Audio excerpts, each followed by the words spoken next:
tremendous welcome and thank you for being here. You know, as I listened earlier to the introductions, as I listened particularly to that rousing rendition of our national anthem, and I listened to the speeches, I really understood the tremendous passion this community has, not just in its identity, but in its membership to this country. I want to thank the Vietnamese Association of Toronto, all of the organizers, all of the community leaders, all of the religious leaders, and all of the volunteers for this tremendous event and this great turnout today.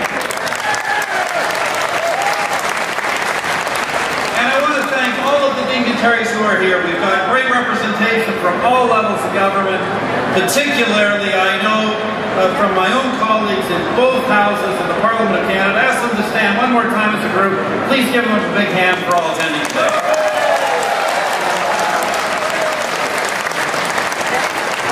And of course, my thanks and all of our thanks to my introducer, who is, as you know, the first ever Vietnamese Canadian member of the Senate of Canada. Let's give one more big hand to Senator Noah.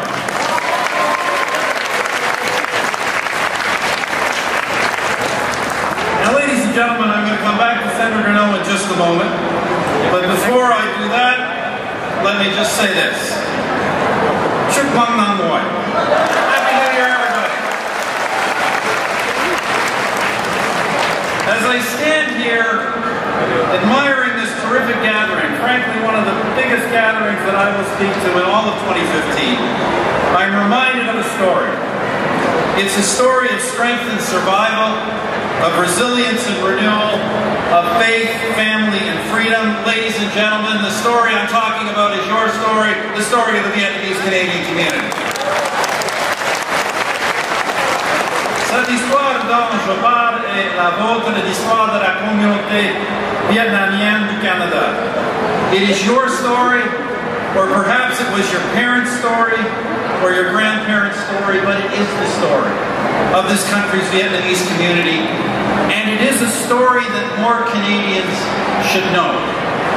I know that it's a story that your senator wants more Canadians to know.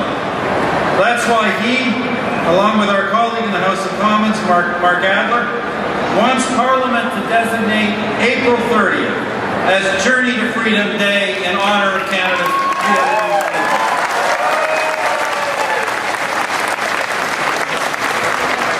Now, why April 30th? The senator says not because it's my birthday.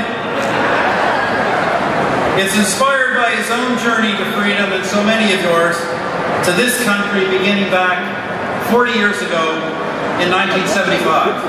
Every year on that day, April 30th, Canadians will in the future mark the modern beginning of this country's Vietnamese community.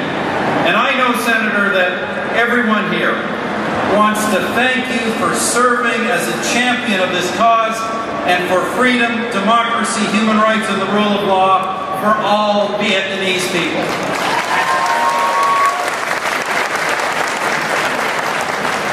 Mesdames et messieurs, sachez que notre gouvernement sera toujours à vos côtés pour soutenir la dignité humaine et la liberté de tous les peuples, y compris du peuple vietnamien.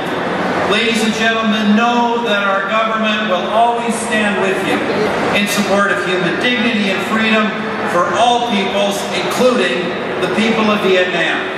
And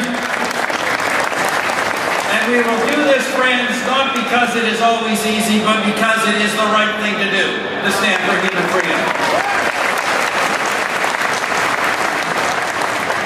Let me just close with this. Looking back over these past 4 decades, I can say as Prime Minister, without a shadow of doubt, that Canada is a better, stronger, and more prosperous country because you came here, because you raised your families here, because you started your businesses here, because you built your lives here. And notwithstanding all of the uncertainties and dangers of the world around us, your many contributions will continue to help ensure that the best is yet to come for our great country. Good.